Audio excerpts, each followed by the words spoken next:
Hello and welcome to my channel. Rhino here. Today, I'm smushing together two videos responding to Braxton Hunter asking questions for atheists. And since I did the first one so long ago that it was a cartoon rhino talking, I thought I'd go ahead and re-record the script in my current form, because even when I'm being lazy, I make work for myself. Yay!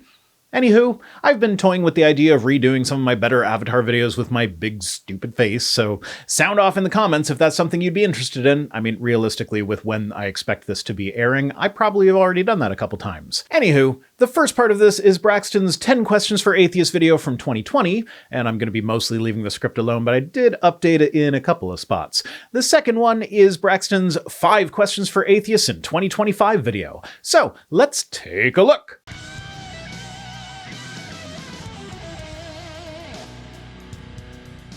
The worldview discussions space can be so combative.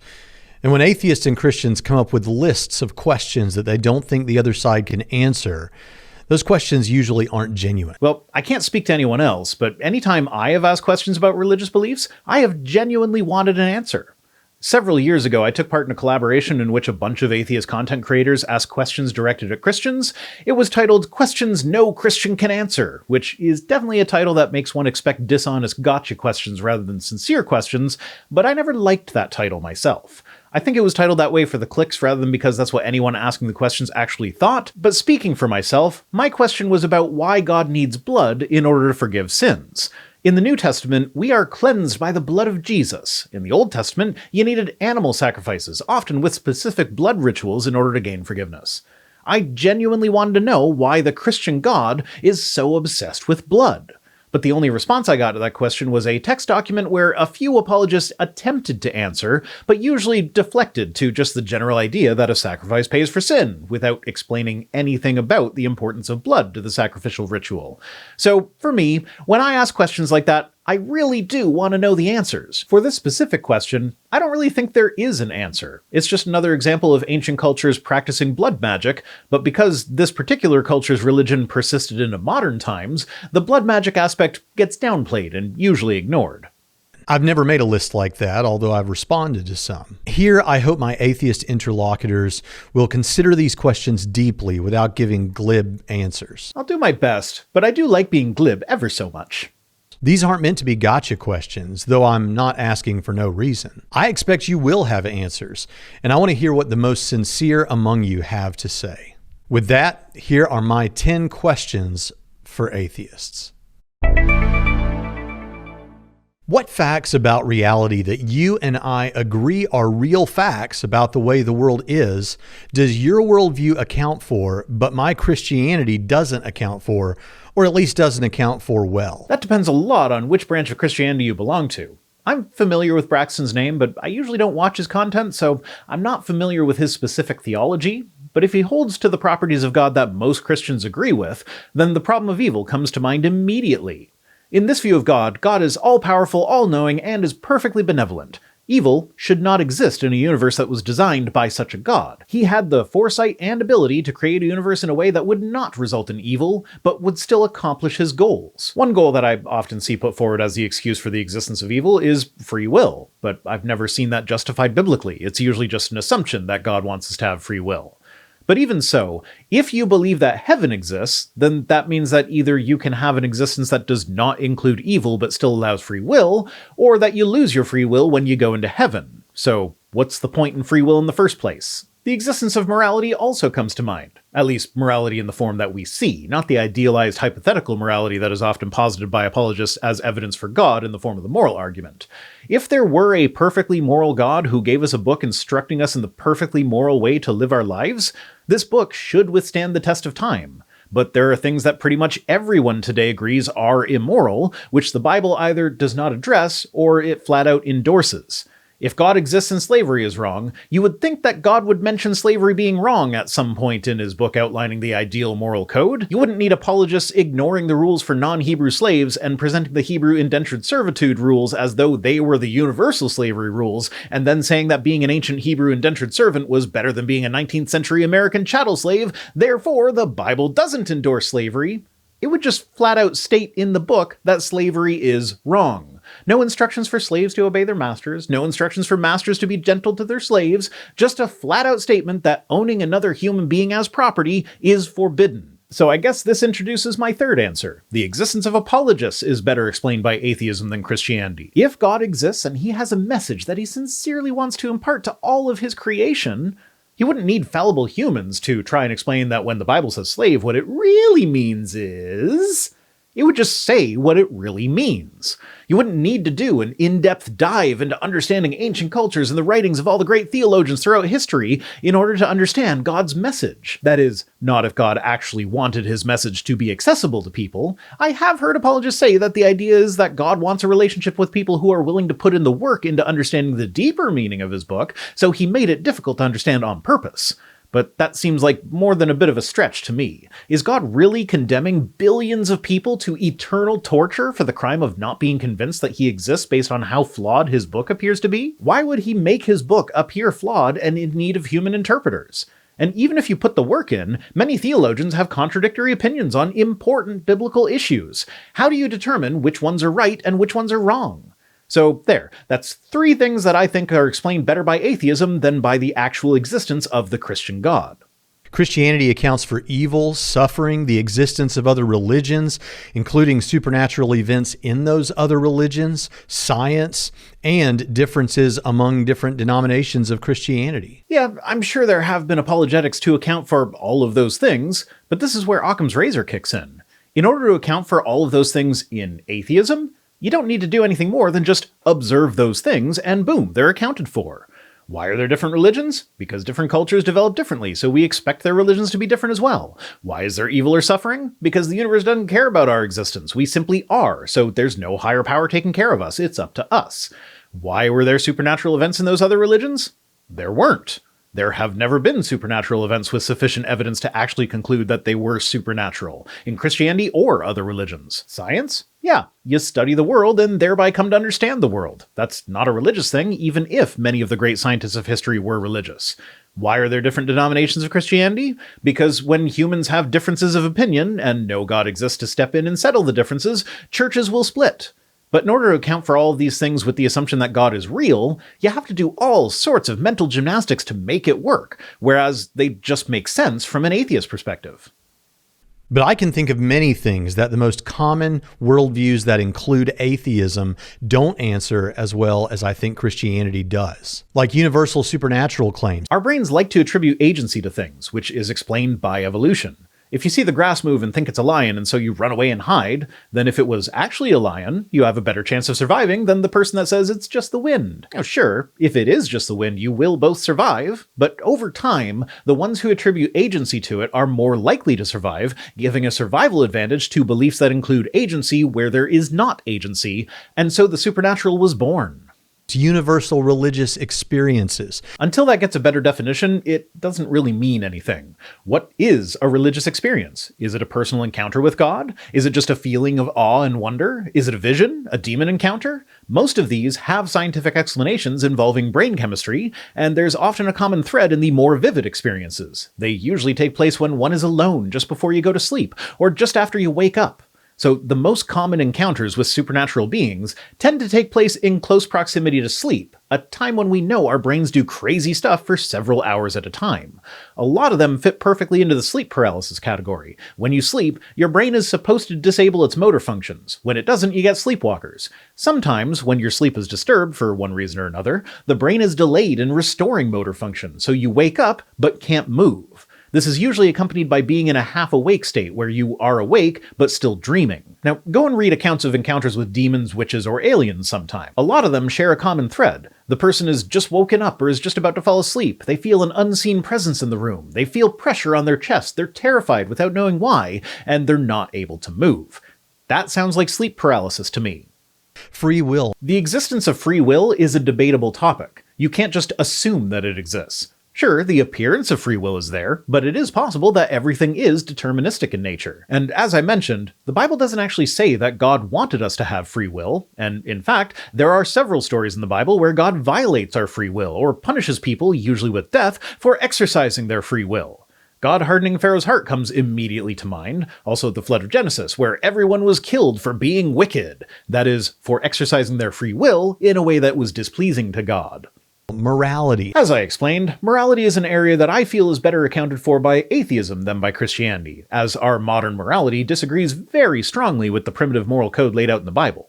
Now, this makes sense if there is no universal source of morality and cultures are left to their own devices to develop their own moral codes, but it does not make sense if God wrote his moral code both on our hearts and in the Bible. Near-death experiences. Near-death experiences, or NDEs, are explained by brain activity. A 2019 study compared the linguistics of stories of NDEs with stories of experiences caused by the taking of brain chemistry-altering drugs. Due to the nature of NDEs, it's not really feasible to get brain scans while someone is having one, and how would we even determine that the experience that they interpreted as an NDE was actually happening during the time when they were in the brain scanning machine, or MRI, or whatever fucking machine you want to use. So this linguistic comparison method was used to narrow down which drugs produce experiences most similar to NDEs.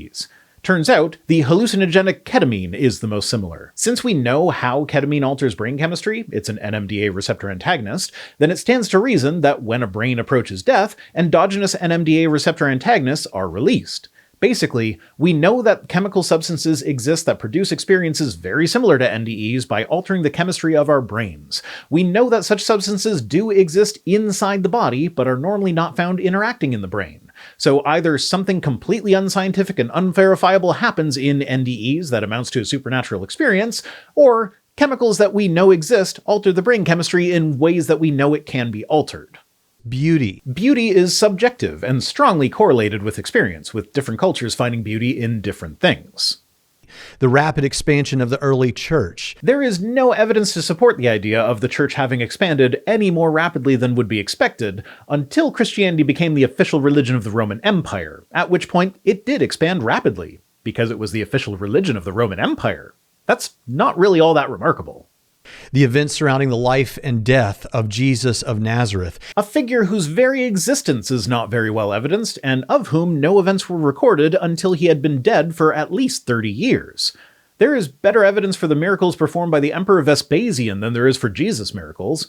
Now, don't get me wrong, I think Jesus probably did exist, but if he were actually the Son of God, it stands to reason that the evidence for his existence would be a bit of a higher caliber. And our shared longing for purpose and meaning. Wanting to do something important with your life doesn't point to either a god or a lack of a god. But in the Christian worldview, your purpose comes from what God says your purpose should be. In the atheist worldview, you get to choose your own purpose. I'd like to choose for myself, thanks. If your definition of atheism is merely that it's a lack of belief in God and you're just waiting to be convinced, but then you speak of him as though he's in some way synonymous with Santa Claus, the Easter Bunny, or fairies, doesn't that at least send the message to your listeners that you actually believe that there is no God? Well, as I've said before, that depends entirely on how specific you want to get with your God claim. If you just leave the God concept as some nebulous, poorly defined higher power sort of thing, then no, I'm not convinced. But I can't really argue against it because there's nothing really to argue against. But when you get specific, that's when I'm willing to state that your specific God does not exist, and I am willing to bring evidence to the table to support my positive claim of the non-existence of your God. This is something that I've noticed in the debate circles. Anytime there is a debate regarding the existence of God, it's never specifically the Christian God. It is only ever just God as a general concept. That's where I would be a lacktheist, the I'm just waiting for the evidence position. The God proposition is unscientific and unfalsifiable. There isn't any good evidence for or against it that I am aware of, so I just don't believe it. But when you start assigning attributes to your God, that is when we can start testing claims. God is an all-powerful and perfectly benevolent being? Well, such a being cannot exist because of the problem of evil. The God described by the Bible exists? He can't. The Bible doesn't describe a coherent God. It assigns him contradictory characteristics, such as saying that he is love incarnate, but then it has a list of things that he hates, most of which are things that he has done or constantly does himself. You can't have a God that is love incarnate, but yet also hates himself because he has done things that he hates.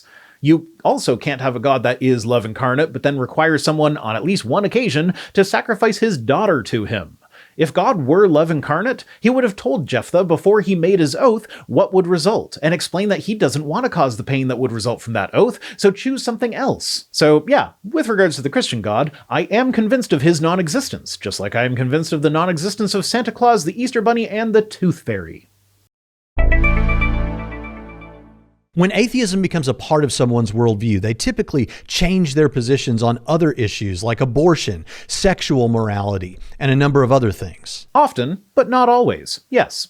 Because often the main objection to things like that come from the idea that it's against God's will, rather than there actually being something wrong with it. So if you think about the topic without having to impose religious morality on top of it, there are a lot of things that it's hard to actually find anything wrong with. What is wrong with allowing a gay couple to get married? There's literally no good argument against it. But when you're a Christian, you have all sorts of Bible verses that explicitly condemn gay relationships.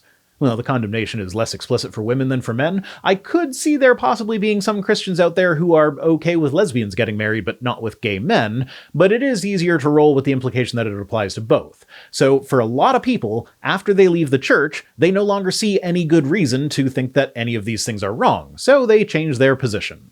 I actually have several videos of well-known atheists saying that there's nothing wrong with prostitution. Prostitution is a transaction between consenting adults. The harm from prostitution comes from the human trafficking aspect of it, not from the sex aspect. So while I would not currently say there is nothing wrong with prostitution, the things that are wrong with it would be much easier to remedy if it were legalized and regulated, rather than just saying sex for money icky, make it illegal. So if you are an adult and want to charge other adults money to have sex with you, I don't have a problem with that. That they hope their children don't save themselves until marriage. I mean, I don't want to think about my children's future sex lives. That's their business. But I do want to raise them in a way that will allow them to make that choice for themselves and to stay safe no matter what they choose.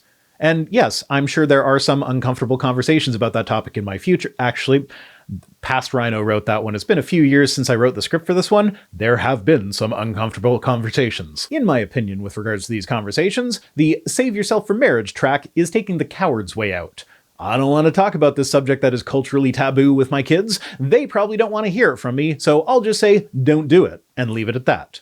Well, I care enough about my kids' health and safety to make sure they know how to do this stuff safely, rather than just avoiding the topic altogether with a simple don't.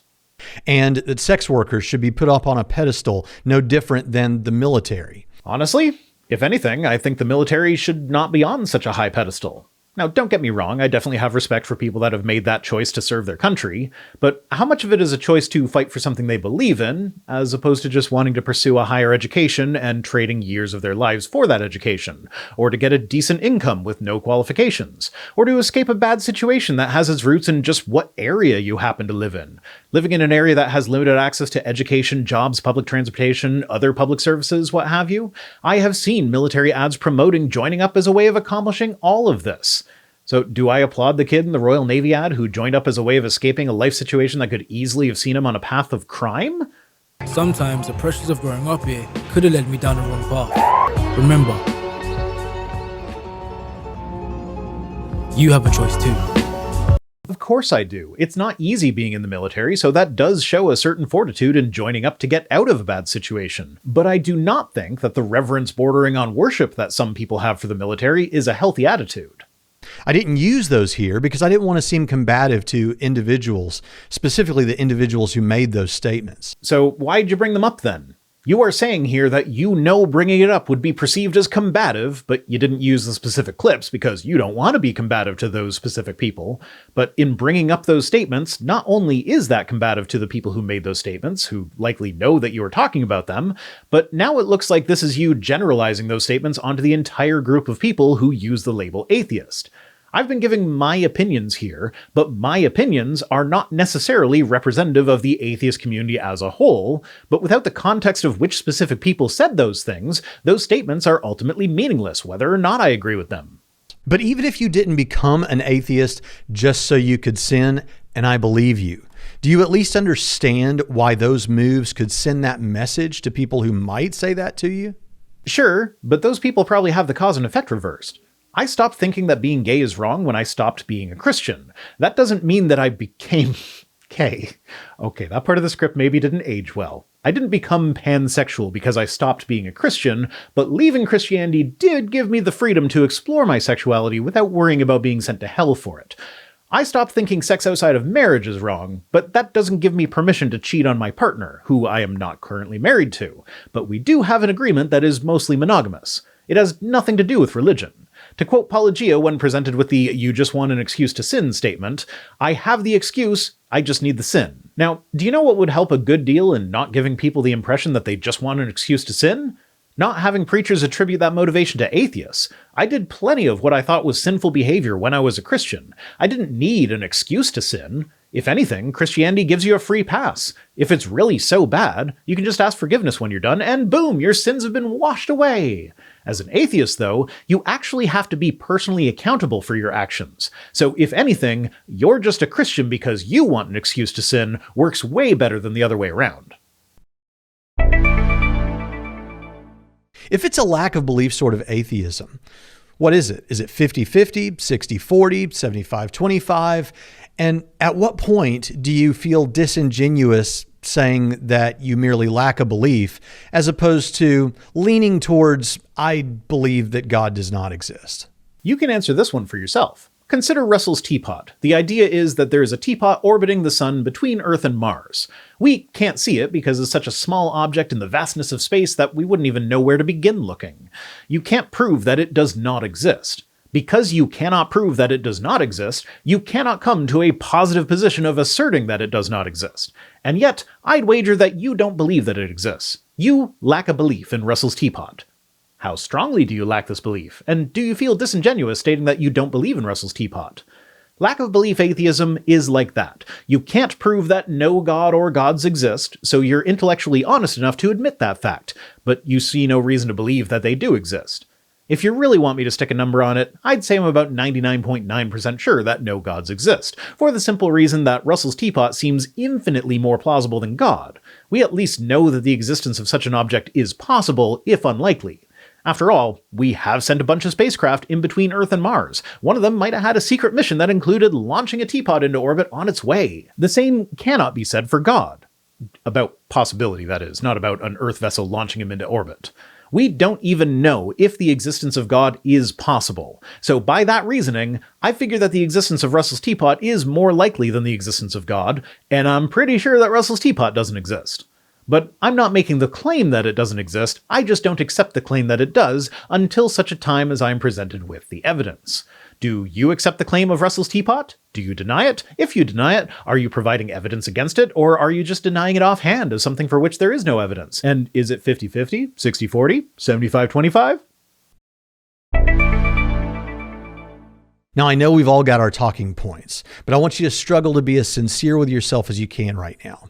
Doesn't it bother you a little bit that when we come to talk about the origins of the universe, and if there's a multiverse, the origin of that too, that the only real options you've got besides God is a past infinite universe, which is impossible, or the universe coming to exist uncaused out of nothing, or something far less clear than even those? How much an idea bothers me has no bearing on the truth or accuracy of that idea. How have you determined that the bouncing cosmology model, which would point toward a potentially infinite number of finite universes, is impossible? How have you determined that the Hartle-Hawking state of the beginning of the universe is impossible? How have you determined that there would have been nothing before the Big Bang? How have you determined that it is impossible to get something from nothing when we don't have a single example of a true nothing that can be studied? You are making a lot of assumptions in this question, but it is all irrelevant because my level of comfort with any of these ideas has no bearing on whether or not any of them are correct. And all the attempts to try and circumvent that problem seem desperate and at least far less likely than theism. Okay, this is where I get to turn one of my least favorite theistic talking points on its head. You see, apologists, including Braxton here, like to claim that when you object to some argument they put forward, it turns out that you just didn't properly understand the argument because you need to spend more time studying the great theologians of history. And no matter what books you've read on the subject, there's always another one that they can point to that you haven't read. And of course, that book will clear this all up for you. And if it doesn't, then you clearly need to read this other book too. And here you are, talking about an incredibly complex topic that human beings weren't even capable of beginning to understand until the genius of Einstein came around and started to crack that nut of a problem. To be a cosmologist, you need to spend years of your life, potentially decades, studying complex mathematics, classical physics, quantum physics, and astronomy. Have you put in the work to properly understand these ideas put forth by the great cosmologists of history? How can you dismiss them all as desperate and unlikely until you've put the decades of your life into studying that specific topic? And, fun fact, the Big Bang happened. We know it did. And the physics get wonky as you approach the Big Bang. We know that as well. So theism has the same beginning that we don't fully understand at this point, but with the added assumption of an infinitely complex being plunked on top of it. Occam's razor would once again have us dismiss the theistic claim because it's got too many assumptions. My question isn't just what do you typically say about this, because I'm well aware of the responses. My question is simply this: when you step away from the debate mode that it's so easy for us all to get into online, doesn't this issue destabilize you a little bit? No. Why should it? There are plenty of things about the universe that I do not and will never understand. I enjoy learning, so I'm going to try and figure out as much of it as I can, but there's a lot of stuff that is just going to remain permanently beyond my grasp. And that is true of everyone. I don't need to completely understand the origin of the universe when going about my normal day-to-day life, so why should my lack of understanding of the origin of the universe destabilize me? Also, as long as we're pretending to step away from the debate me bro mentality, why do you need to use language like desperate to describe an entire field of science that has made steady progress in our understanding of the universe over the last century? It feels like a well-poisoning tactic meant to make people see cosmologists in a negative light regardless of what they are saying about anything. Of the arguments for God's existence, is there one that to you seems more interesting than the rest? Is there one that for you actually does weigh in favor of theism? No. That's it. That's all I got. Most atheists I've met humbly admit that they don't think they can have absolute certainty about much of anything. But what they want from the Christian is a demonstration that God exists or that Christianity is true. Well, when we offer the reasons to believe that we do have, those are typically deemed not good enough. So what sort of evidence, if any, would be enough to convince you? Do you know? No, I don't know. And your statement about absolute certainty at the beginning of this question is entirely irrelevant and seems to be another well-poisoning tactic. You say you're genuinely interested in the answers, but you keep throwing in these little attack statements that have nothing to do with the question being asked. I'm not asking for absolute certainty, I'm asking for sufficient evidence. But if your God is real, he does know, and he has the ability to provide it. So if he wants me to actually believe in him, the question then becomes, why has he not provided me with enough evidence to convince me of his existence? The typical Christian response to this is, why should I expect God to do all the work? If I sincerely seek after him, then he will make himself known. And to myself and pretty much every ex-Christian that I know, this response falls flat because we all went through a period where we did sincerely and earnestly seek after God, and he did not make himself known.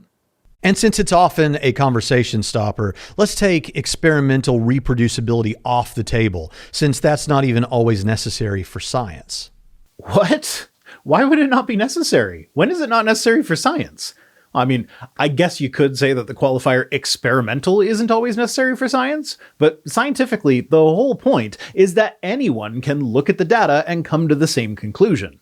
Like, if you want to show me that prayer works, being able to reproduce the result is a very important step. And this is just it. He doesn't give any explanation as to what he means when he says that reproducibility is not always necessary for science. I can only imagine that he's thinking of how we figure out events in the past happen. We don't reproduce the past events themselves, but our observations and experiments that lead to the conclusions that we draw are reproducible. That statement just left me flabbergasted. I don't even know what he's referring to. To what extent did social and moral issues start you down the path toward your atheism? That is to say, the typical Christian or religious views on sexuality, gender, rights, and acts and commands of God in the Old Testament. Well, the acts and commands of God in the Old Testament is mostly what did it for me. I got to the point where God was undeniably commanding the Israelites to commit genocide. This doesn't fit with the picture of a loving God that I had. No matter what excuses Christians give for these acts, I couldn't make it work. Genocide is one of those things that I don't think can ever be reasonably justified, and if we take those stories out of a religious context, almost everyone would agree that the Israelites were wrong in their actions. So that's where I began questioning God's existence, and eventually I came to the position that I now hold. The God of the Bible is given contradictory characteristics, therefore the God of the Bible is a logical contradiction, therefore he does not exist. It strikes me that what should matter most is the truth and not what we might prefer that the truth were. Yeah.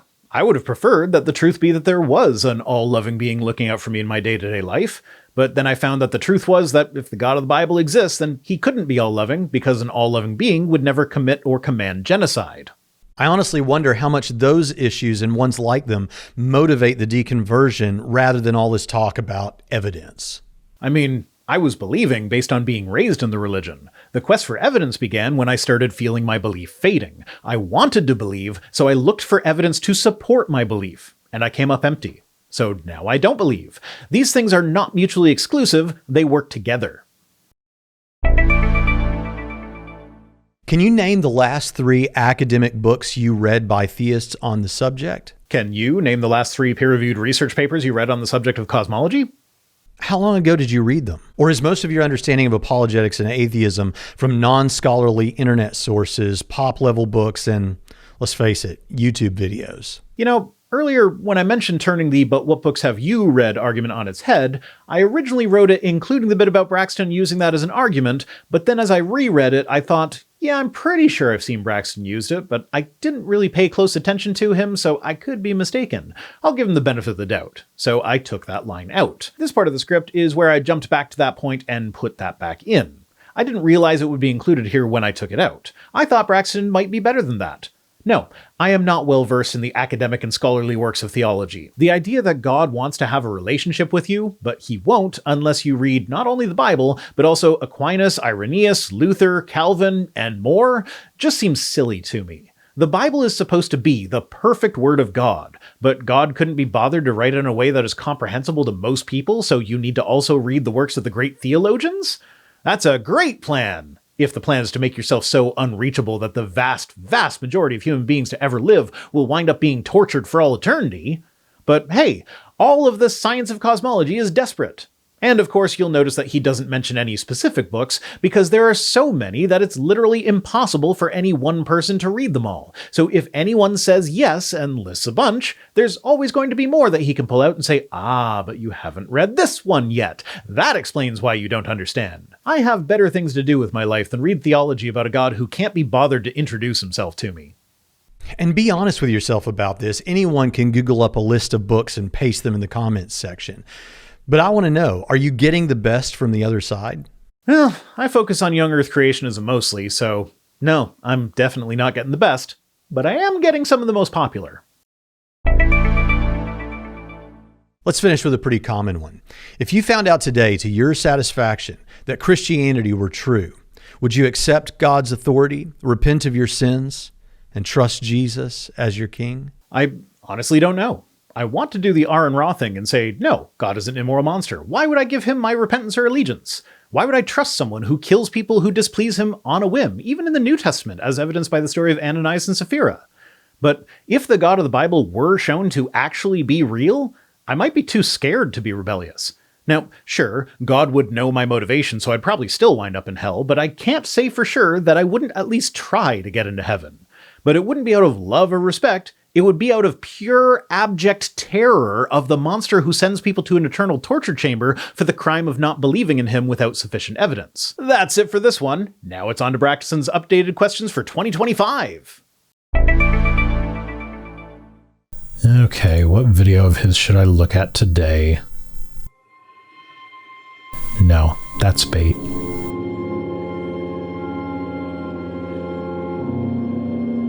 No, that one's bait.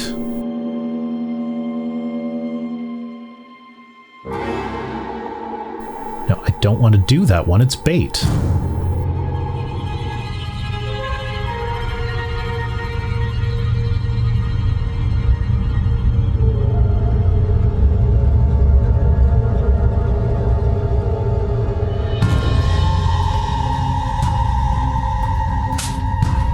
I took the goddamn bait. Hello, and welcome to my channel. Rhino here. Today, Braxton Hunter of Trinity Radio baited me into responding to another of those questions for atheist videos, so let's get on with it.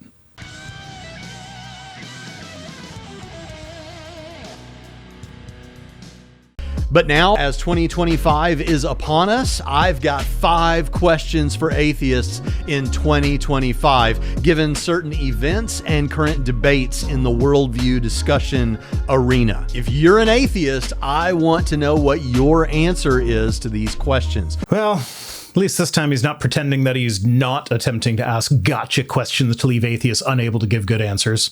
So let's just jump right in. Question 1. Cameron Bertuzzi over at Capturing Christianity recently caused a lot of controversy by saying he no longer takes atheism seriously. Oh, was that a controversy? Guess I missed it on account of the fact that I don't take Cameron seriously. The reason why I don't take atheism seriously any longer is because even if we accept the atheist's strongest argument, it still wouldn't prove atheism. So I don't know the surrounding context for this, and ordinarily I would go and find Cameron's video in order to make sure that I was responding correctly, but I'm not feeling masochistic enough for that today. But what I'm getting at here is that most atheist arguments are against specific God claims rather than just the general concept of a God. And that's intentional because the concept of a God can be watered down to a point where it becomes completely unfalsifiable. Like the position of deism, a God being of some kind caused the Big Bang and then left the universe to its own devices to play out on its own. This is a position that isn't even really worth arguing against, as it has no bearing on our lives at all. Why should I care if such a being exists, if the universe is the same whether or not exists, and it doesn't have any intentions or plans regarding humanity anyway? So yeah, if you dilute God down to essentially nothing, then atheists don't argue against its existence. But that's not the God that Christians believe in. That's just the hidey hole that they retreat to in order to cover their God with a shroud of unfalsifiability. We have these really powerful arguments, at least from our perspective, on the theist side, like arguments from fine-tuning. The fine-tuning argument is basically his question number 5, so I'll leave this alone for now, but we will circle back to it. But yes, there are arguments on the other side that are meant to show that it's unlikely God exists, or that God does not exist, like arguments from evil or divine hiddenness arguments. Yep. But, as I've already alluded to, these arguments rely on certain definitions of God, and these are not definitions that all theists would universally agree with. In fact, if you want to, they are all really easy to wiggle out of. Problem of evil? Well, the God I believe in isn't omnibenevolent, so that's why bad things happen. Your argument is invalid. Divine hiddenness? Silly atheist, why would you think that God intervenes in our lives? Clearly, God is an outside observer. Because these arguments are effectively responses to specific claims about God, they can be dismissed by just not making those claims anymore. And what's weird is that a lot of Christians seem to think that this is some point in their favor. Like, yeah, that would be a good argument against the Christian God, but if I set aside the Christian God, you can't argue against that other hypothetical God, ergo, atheism is wrong, so I win, despite having to discard the God that I believe in order to do so. And so this puts us in an interesting spot. We've got arguments for and against. But as Philip Goff suggested recently, perhaps you have a God of limited power. My point exactly!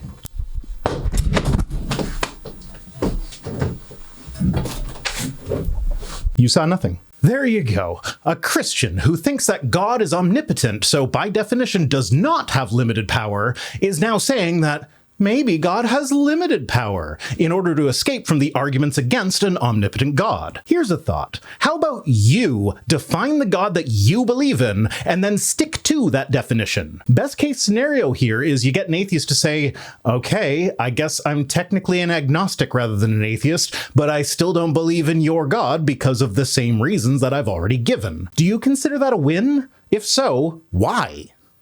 This would mean you have really powerful arguments from God on the theist side, like the fine-tuning arguments, but then the arguments from evil and divine hiddenness no longer become powerful arguments for atheism. Instead, what they are arguments for a limited God, but not arguments for no God. And so there's no reason to take atheism seriously, someone might decide. So the question is Cameron wrong? And if so, why is he wrong? Yes, he's wrong, because if your dismissal of atheism includes a dismissal of the God that you believe in, then there's no reason to take you seriously. This is getting pretty close to just definition fight territory, where philosophers like to insist that being an atheist includes the positive claim that there are no gods, thus imparting the atheist with the burden of proof. Such people deride the lack of belief atheists as not being serious in much the same way as Cameron and Braxton are doing here. It's not that their position isn't worth considering, it's that because of some technicality of language, they should use a slightly different label for themselves. So clearly anyone who uses the wrong label just can't be a serious interlocutor worthy of spending time on. So here's the thing with that. I know such people hate that chart showing agnostic and gnostic on one axis with atheist and theist on the other, giving us the category of agnostic atheist, to which I belong. But while that chart may not represent a proper use of those labels for the purpose of a formal debate on the existence of an ill-defined God where the atheist position comes with the burden of proof, it is an accurate representation of how people use those labels in everyday conversation. Do I think that a deistic God caused the Big Bang and then left the universe alone? No. Can I prove that such a God doesn't exist? Also no, so I'm not going to claim with 100% certainty that it does not. So while I do not believe it exists, I'm not making a knowledge claim. More relevant here, though, is the goal of the conversation. Burden of proof in a formal debate is fairly easy to determine. The person making the claim has the burden of proof. So if the proposition is that no gods exist, then the person arguing on the atheist side has the burden of proof. If the proposition is that the Christian God exists, then the Christian side has the burden of proof. But that's not how it works out here in the real world where we have real conversations. The burden of proof out here lies with the person who actually cares about convincing the other person of their position. So while I am unusual in the sense that my whole career at this point is basically trying to convince people that God doesn't exist, with my usual focus being on the Christian God, in most cases, the atheist doesn't actually care whether or not you believe in God, as long as your belief in God doesn't interfere with their ability to live their own life. But I mean, all this is kind of irrelevant. Let's just get back to the main issue here. In order to not take atheists seriously, you have to be willing to compromise on your own beliefs. I wonder if the God you believe in would approve of you throwing him under the bus just to get a technical gotcha. Question 2. Some atheist creators seem to think that the recent presidential election was so important that it changes the way they should do things on their channels. Yeah. The guy being backed by explicit Christian nationalists who openly want to transform the American government into a Christian theocracy won the election. Seems like anyone who cares about religious freedom would consider that to be a pretty important cultural turning point worth focusing on. At this point, he plays clips from both Prophet of Zod and Christy Burke, saying that they're going to shift focus, with Zod being non-specific but still referencing the election, and Christy saying she's explicitly going to be focusing more on politics now. We don't need to watch that, so I'm gonna skip it. Why do you think that this election was so impactful to atheists in this way? Because the winning candidate was backed by Christian nationalists. I don't see why that's such a hard thing for you to understand. What did it reveal about the culture? Okay, buckle up, chucklefucks. This is going to be a long tangent. So if you want to get all depressed about it, what it revealed about the culture is that we're seeing a rise of fascism, and a distressing 42% of registered voters approve specifically of the way Trump is handling deportations, according to a recent poll. Ernst Frankl was a Jewish lawyer working in Germany during the rise of the Third Reich. He fled the country in 1938, and in 1941 published the book The Dual State, which discussed how the Nazis rose to power mostly through legal means while enabling themselves to ignore the German constitution when convenient. The way they operated in the early years was through an arbitrary suspension of the constitutional protections for people that they wanted to suppress, while largely preserving the rule of law for the average German citizen. They did this by constantly claiming that the country was in a state of emergency, thus legitimizing the suspension of some constitutional protections for the sake of mitigating this emergency. The Nazis specifically used the Reichstag fire to pressure President Paul von Hindenburg into issuing the Reichstag fire decree, granting emergency powers to the Chancellor of Germany, some guy named Adolf or something. This allowed them to imprison anyone suspected of having communist or socialist sympathies without giving them a chance to defend themselves in court, while allowing most Germans to live their lives undisrupted. This is why the First They Came For poem starts with the socialists. So why the history lesson here? Well, on Trump's first day in office, he declared a national emergency over the southern border. And now we have a situation where hundreds of people have been deported to a prison notorious for its use of torture without even giving the appearance of due process. At least one person, Kilmar Armando Abrego Garcia, has been admitted to have been deported due to an administrative error, but the Trump administration is refusing to lift a finger to have him released, despite the Supreme Court unanimously ruling that he must be returned. Additionally, of the hundreds of people sent to this torture prison, the majority do not have a criminal record and don't even have criminal charges filed against them. It's bad enough to pay a foreign government to torture your criminals for you. That, in and of itself, would be a heinous violation of human rights. But they are paying this foreign government to torture people who haven't even been charged with a crime. That is quite clearly the suspension of constitutional protections for a targeted group of people while largely preserving the rule of law for the average American citizen. And with Trump floating the idea of sending American citizens to El Salvador, I'd like to go a step further. I mean, I said it to Pam, I don't know what the laws are. We always have to obey the laws, but we also have homegrown criminals that push people into subways, that hit elderly ladies on the back of the head with a baseball bat when they're not looking, that are absolute monsters. I'd like to include them in the group of people to get them out of the country. And with the recent arrests of legal residents of the United States because of how they express opposition to the Trump regime, I don't think it's alarmist to say that he's setting the stage to be able to make political dissidents just disappear without due process, even if those dissidents are American-born American citizens. Hell, let's dive in a little bit deeper. Umberto Eco was an Italian author who grew up during Mussolini's reign, even winning an award at the age of 10 for writing an essay about why you should die for the glory of Mussolini. In 1995, he wrote an essay called Fascism, which explains why fascism can sometimes be hard to identify, while providing a list of 14 characteristics of fascism. It's important to note that this is not a simple checklist where society is fascist if it checks the boxes beside enough of the points, and there are non-fascist governments and organizations that will hit some of the boxes at times as well. To quote the essay directly, it would be so much easier for us if there appeared on the world scene somebody saying, "I want to reopen Auschwitz. I want the black shirts to parade again in the Italian squares." Life is not that simple. Fascism can come back under the most innocent of disguises. Our duty is to uncover it and point our finger at any of its new instances, every day, in every part of the world.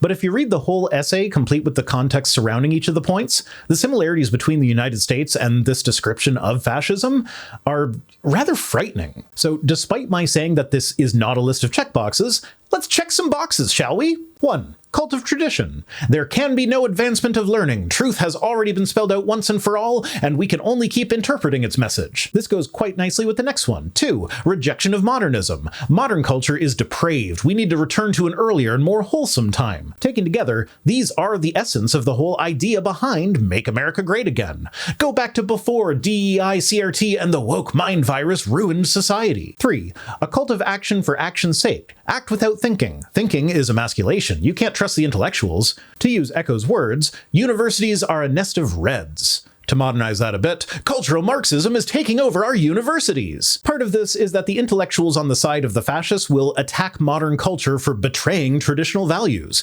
which immediately brought Jordan Peterson to mind. If you want to see that sort of behavior on full display, just read through his article in the National Post explaining his decision to resign from the University of Toronto. It is just jam-packed full of that kind of rhetoric.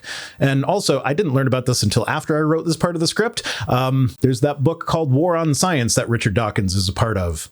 We'll get to that later. This is foreshadowing. 4 is that disagreement is tantamount to treason. And we've seen Trump post memes saying that Liz Cheney is guilty of treason and calling for televised military tribunals. We've seen Musk call Senator Mark Kelly a traitor for defending Ukraine. You give it out, in other words. Democratic Arizona Senator Mark Kelly posted on X about his trip to Ukraine to push for continuing to send U.S. weapons and support there.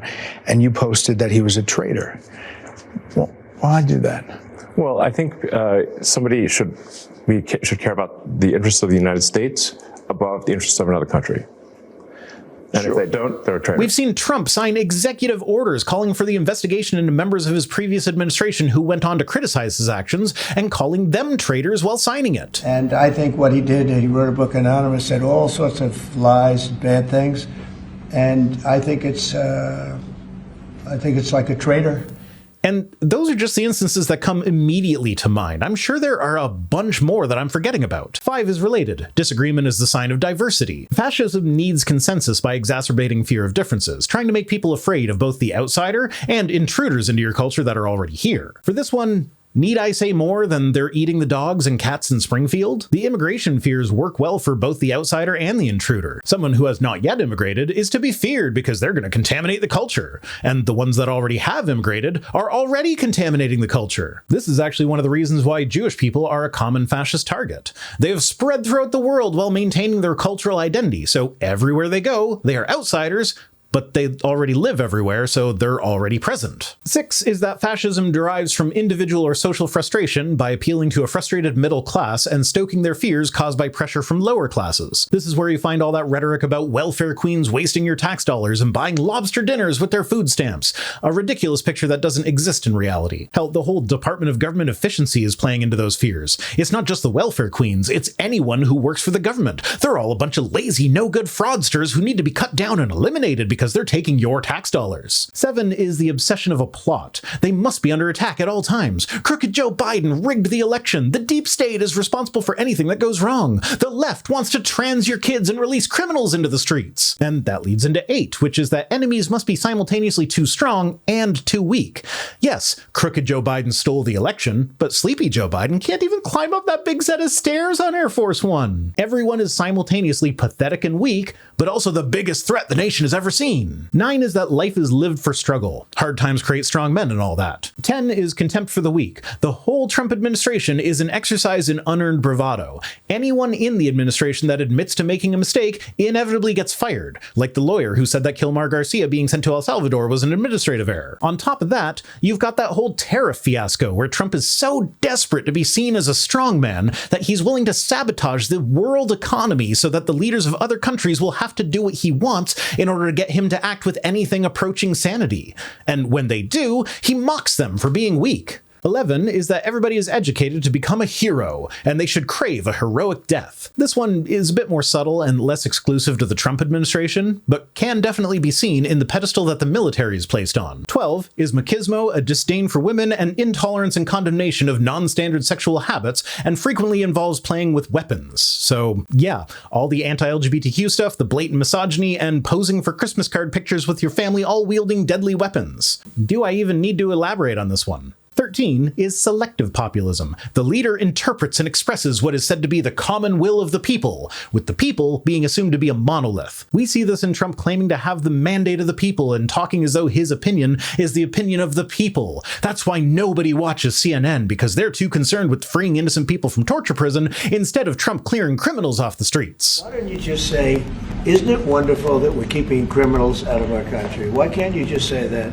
Why do you go over and over? And that's why nobody watches you anymore. You know, you have no credibility. Never mind that by the end of March, CNN moved from 9th to 5th place in terms of total viewers. Trump doesn't like them, so MAGA doesn't like them, so nobody watches them because that's the will of the people. And of course, we've got those montages of all the Trump staff taking turns sucking his dick and telling him how awesome he is, that he really is the bestest boy ever who speaks for all the people. Thank you for your leadership and thank you for everything you're doing. I want to thank you for standing up to the Chinese Communist Party. I want to thank you as well for the shipbuilding. Your vision is a turning point and an inflection point in American history. Your leadership at the border, absolutely remarkable. What you're doing now, I think, is a great service to our country, but ultimately to the world. You were overwhelmingly elected by the biggest majority. And finally, 14 is that the language of fascism is newspeak, simplified concepts presented without nuance in an impoverished vocabulary. All the news about anything Trump did wrong is fake news. All the immigrants being deported are terrorists. Everything Trump does is the greatest, the biggest, the best.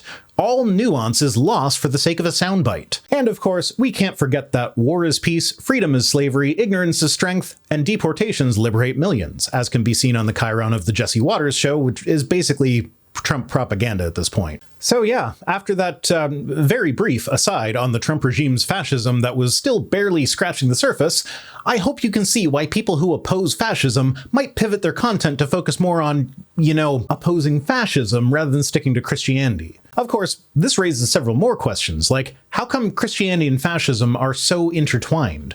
Both historically and today, fascism worked with religious authorities to accomplish their goals. You can argue till you're blue in the face about whether or not Hitler was, in his heart of hearts, technically an atheist, but to me, that's largely irrelevant, as he made use of Christianity quite heavily in his regime. In the same way, I'd argue that Trump actually is, in his heart of hearts, an atheist. But he knows that Christians hold the reins of power in the United States, so he panders to them in order to maintain his control. So channels that have been fighting against allowing Christians to hold the reins of power probably have an interest in how Trump used those reins to gain his own power. Also, I would think that Christian influencers would want to distance themselves from a guy who is so clearly just using Christianity to prop himself up. Do you really think that he believes in Jesus Christ as his Lord and Savior? If you do, I got a bridge I want to sell you. Question 3. Many atheists are determinists. As are many Christians. So it sounds like whatever this question is going to be, it should be asked of determinists, not of atheists. Meaning that they don't believe in free will, at least not of the sort that many people think of when they hear the term free will. They believe that the past history of the universe is like to a billion trains of dominoes. Okay, I'm just going to skip ahead a bit. He spends quite a bit of time explaining that determinism is basically the belief that everything, including our thoughts and actions, are basically a result of the chain of causes and effects going back to the initial state of the universe. So everything that has ever and will ever happen has already been determined by those starting conditions. On the other hand, maybe some atheists think that we have what's called libertarian freedom, the notion that whatever you ended up choosing, you really could have done otherwise. So he's even explicitly acknowledging that not all atheists are determinists. Good for you, I guess, but then why is this in a Questions for Atheists video? So here's my question. If you're a determinist, how do we hold people morally culpable for things they do that could not have been otherwise, given the history of the universe? Well, personally, I'm not a determinist, but that question seems nonsensical to me. If you are a determinist, then doesn't that kind of automatically mean that you have no choice but to hold people accountable for their actions? You know, on account of the whole determinism thing? But really, whether determinism is true or not is rather irrelevant from a practical standpoint. We appear to have free will, so at the very least, we have the illusion of free will. So either determinism is true and we have no choice but to hold people accountable for their actions, or free will is true, in which case it makes sense to hold people accountable for their actions. And if it is the case that you believe in free will of the libertarian sort as an atheist, how is that possible without God? Counterpoint. How is that possible with God? You're going with the definition of free will that is, whatever choice you make, you could have made a different choice if you were in an exactly identical situation. Well, according to most Christians, God knows everything, and that includes everything that is going to happen in the future, which means that when you make a choice to do something, God knows what your choice will be before you make it, which means that you cannot choose otherwise. You will always, 100% of the time, make the choice that God knew you were going to make. It seems to me that actual libertarian free will would only be possible in a scenario where there is not someone who knows what all future actions and decisions will be. Now, just as a note, there are many determinists who will say they are compatibilists. Yes, and compatibilism is literally how they answer the question of moral responsibility in light of determinism. So what I'm getting from this question is that you just want someone to read the Stanford Encyclopedia of Philosophy page on compatibilism to you so that you don't have to read it for yourself. For myself, I just find this to be a boring conversation. So I'm just going to skip past the point where he dismisses compatibilism by saying it doesn't answer the question, despite it literally being the answer to his question, so we can move on to number 4. Though, just in case you don't believe me that that's what he does, here's what he says after explaining what compatibilism is. So it doesn't answer the question. I'm asking that question. And no, he doesn't say that after going into detail about classical compatibilism, compatibilism in transition, contemporary compatibilism, hierarchical compatibilism, reasons-responsive compatibilism, or any of the other forms of compatibilism, and explaining why they are all wrong. He just says that compatibilism says that moral responsibility and determinism are compatible, and then ignores all of the many answers to his question in order to say that they don't answer his question. It's Philoso-Bro apologetics at its finest. Number 4, Richard Dawkins has long been praised by atheists as one of the 4 horsemen of the new atheism. And if you think he's still receiving such praise, then you're completely out of touch with the current atheist movement. Hell, Dawkins is closer to your side of the fence today than the atheist side. He's calling himself a cultural Christian now and saying that Christianity is a fundamentally decent religion. I call myself a cultural Christian. I'm not a believer. But there's a distinction between being a believing Christian and being a cultural Christian. So I count myself a cultural Christian. I think it would matter if we substituted any alternative religion. That would be truly dreadful. If I had to choose between Christianity and Islam, I choose Christianity every single time. I mean, it seems to me to be a fundamentally decent religion in a way that I think Islam is not. Side note, I love that later on in that very professional news interview, the host ran out of time on their free meeting. Of course, I don't believe that Jesus rose from the dead, and I don't believe you do either. Do you? Best part about that is that after she clicks the OK button, she ends the interview telling Dawkins that she has been told that she has to stop. Do you? Do I believe that Jesus rose from the dead? I mean, you're really putting me on the spot. I would like to believe he did. Yes, I mentioned the resurrection. I mentioned the resurrection. By the way, just quickly, because I've been told we've got to stop. This professional news outlet owned by Global can't be arsed to pay for a professional license for Zoom. So when the pop-up saying you have to end the call or pay for premium shows up, that's it. Interview's over, time to move on. Back on topic, his becoming a cultural Christian seems like quite the departure from how he described God in his book, The God Delusion. The God of the Old Testament is arguably the most unpleasant character in all fiction. Jealous and proud of it, a petty, unjust, unforgiving control freak, a vindictive, bloodthirsty ethnic cleanser, a misogynistic, homophobic, racist, infanticidal, genocidal, filicidal, pestilential, megalomaniacal, sadomasochistic, capriciously malevolent bully.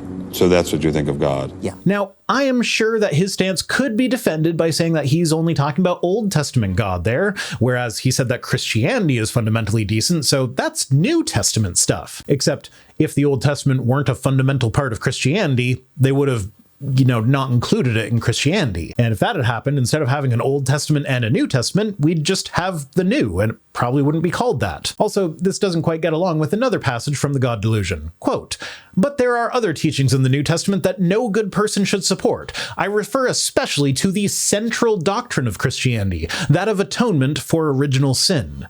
This teaching, which lies at the heart of New Testament theology, is almost as morally obnoxious as the story of Abraham setting out to barbecue Isaac."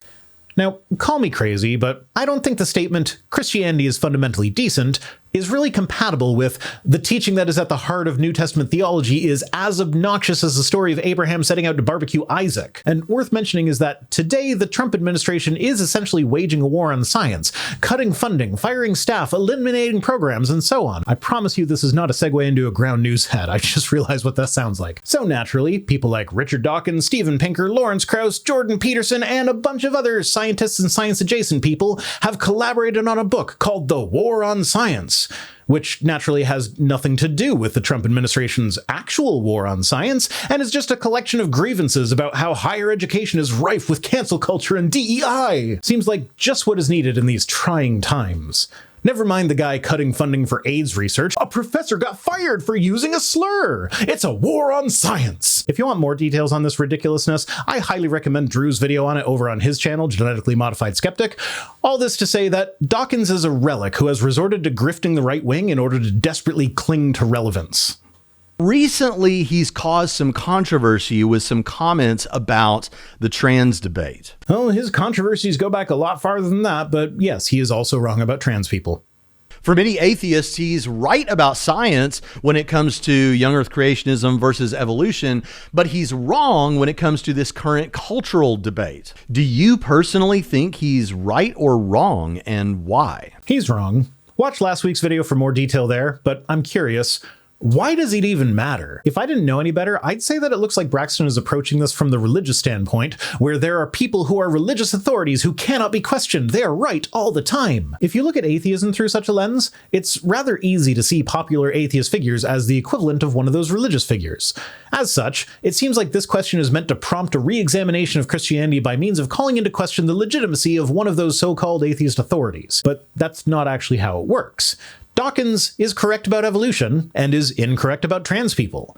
We can know this because the body of scientific evidence overwhelmingly supports Dawkins' position on evolution, but it overwhelmingly contradicts his position on trans people. Since we don't see him as an infallible or unquestionable authority, it is rather easy to simply say that, yes, he's right about this thing, and he's wrong about that one. And since he seems to have chosen the thing that he is wrong about to be his hill to die on, we simply no longer need to pay attention to him. Now, for this last question, there's a little bit of setup. Here's a quote from Robin Collins about the fine-tuning of the universe, and I'd like to know what your reaction to it is. Suppose we went on a mission to Mars and found a domed structure in which everything was set up just right for life to exist. Okay, I'm actually going to be skipping ahead now because as much as he says that this needs the setup, it's nothing new. It's just another iteration of the watchmaker argument. Dome structure on Mars, perfect for life. Well, as it turns out, the universe is that dome structure. Checkmate atheists. So let's just skip to the actual question.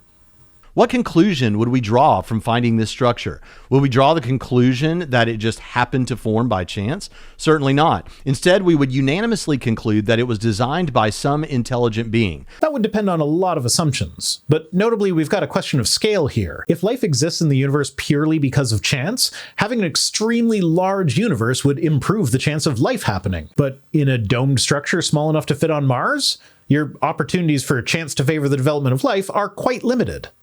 Why would we draw this conclusion? Because an intelligent designer appears to be the only plausible explanation for the existence of the structure. That is the only alternative explanation we can think of, that the structure was formed by some natural process, seems extremely unlikely. How many of these structures are there? And are they all identical? If there are many and they all have slightly varied properties, then it seems reasonable to conclude that the one that is perfect for life as we know it got those properties basically through chance rather than because of any design. Make enough iterations of a thing and eventually you'll get one specific iteration of that thing. Also notice the key phrase, life as we know it. It is possible that, under other conditions, life could arise that would not resemble what we know of as life on Earth. So how many other domes are there that contain different forms of life that are perfectly suited to their domes? This is the anthropic principle. The universe is perfect for life because life evolved to live in the universe, not because the universe was designed for life.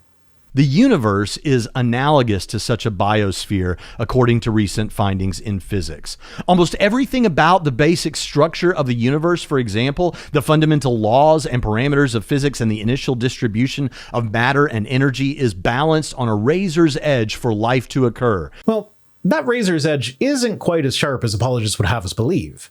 In fact, for some of the parameters, we're not even in the optimal universe for life. One study, for instance, found that a universe with slightly less dark energy than ours would have been more favorable to the development of life. In another article, according to physicist Fred Adams, the parameters of our universe could have varied by large factors and still allowed for working stars and potentially habitable planets. The force of gravity could have been 1,000 times stronger or 1 billion times weaker, and stars would still function as long-lived nuclear burning engines. The electromagnetic force could have been stronger or weaker by factors of 100. Nuclear reaction rates could have varied over many orders of magnitude. Alternative stellar physics could have produced the heavy elements that make up the basic raw materials for planets and people. Clearly, the parameters that determine stellar structure and evolution are not overly fine-tuned.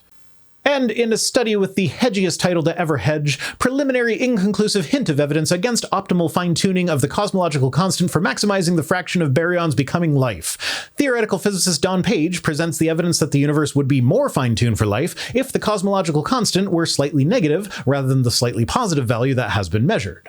So the fine-tuning of the universe appears to be less like a razor and more like the blunt end of a maul. And all of this is assuming that our universe is the only one, which is not necessarily a safe assumption. There are a number of cosmological models that result in multiple universes, either simultaneously or sequentially. And in a large enough set of universes, it seems inevitable that eventually at least one of them will land on a set of fundamental constants that allow for the eventual development of life. And worth mentioning is that my understanding of these topics is heavily reliant on the researchers summarizing their findings for news outlets.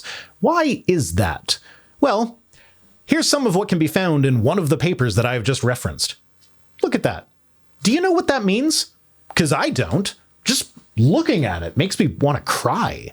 If you do understand it, you probably spent a long time in school studying physics and cosmology, which I didn't because I'm just some idiot on the internet.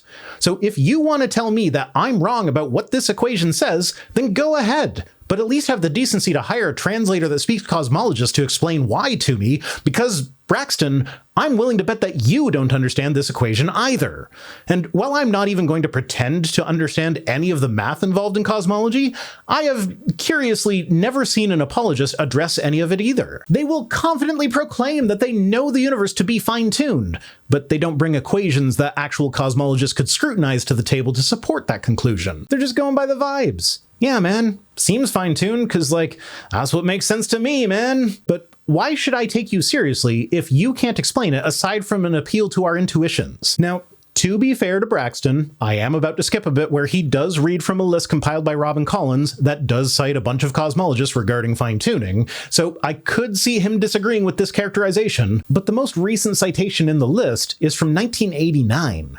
I've been citing material published from 2011 to 2024. At the very least, this indicates that this is still an open question in cosmology. If it's still an open question, then as non-cosmologists, the best that both Braxton and myself can do is point to people that are smarter than we are working in that field.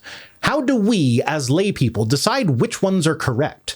Best we can do is use our intuition. So yeah, my pointing to papers suggesting that the universe is not fine-tuned is not a slam dunk case by any means. But your pointing to papers that are several decades older than mine saying that it is fine-tuned is also not a slam dunk.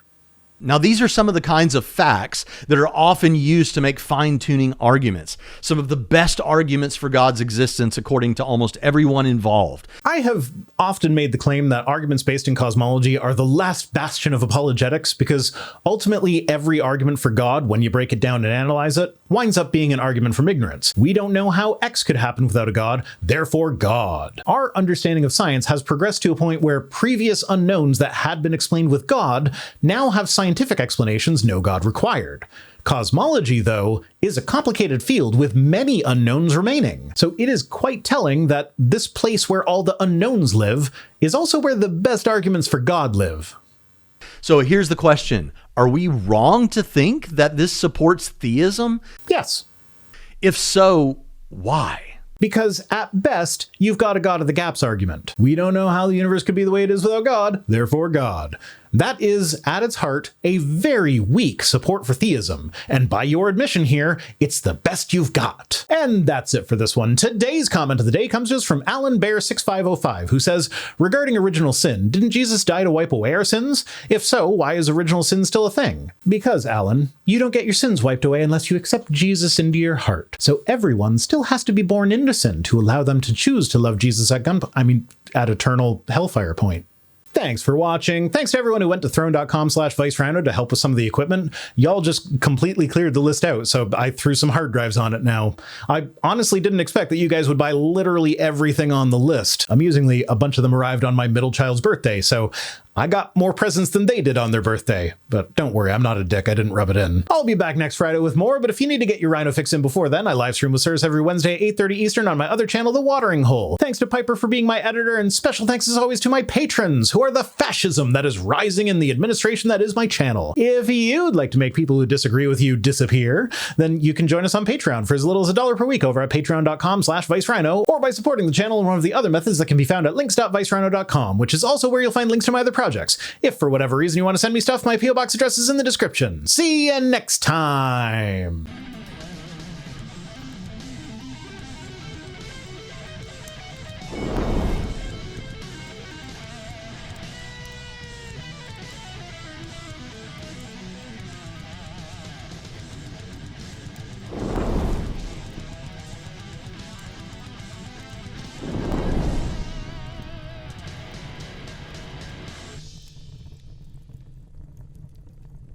Machismo? Machismo. Machismo. Macho man. I want to be a macho man. That's why I play with my guns. I love saying buckle up, chuckle fucks. And it's hard for me to not say that when I'm telling my 6-year-old to buckle up. So yeah. Parenting is hard because I can't say buckle up, chuckle fucks to my kids. You know, when my girlfriend's saying she's coming home, I'm happy to see her. She's coming home.